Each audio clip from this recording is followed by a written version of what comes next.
Robert F. Kennedy Jr., the know-nothing quack Republicans put in charge of America's health, stood behind a podium bearing the seal of the U.S.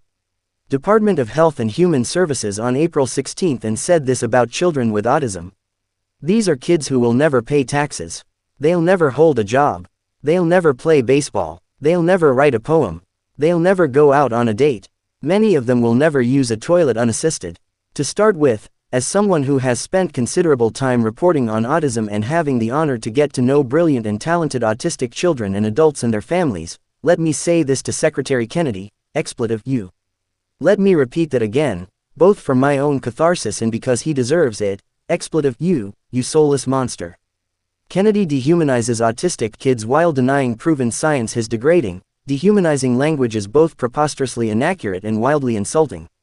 It's the language of people who think children with disabilities have no value or are a drag on society. Need a break? Play the USA Today Daily Crossword Puzzle.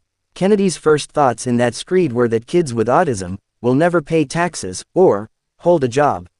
That tells you all you need to know about him. In an administration populated with unjustifiably self-assured losers, Kennedy stands out as one of the most farcical.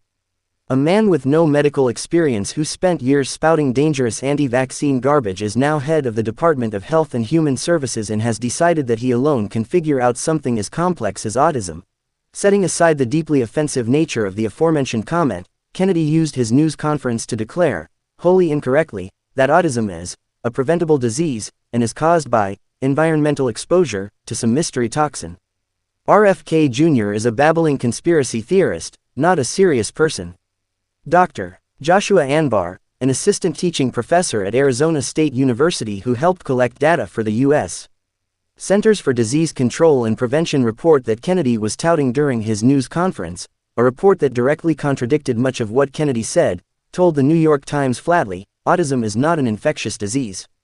So there aren't preventive measures that we can take.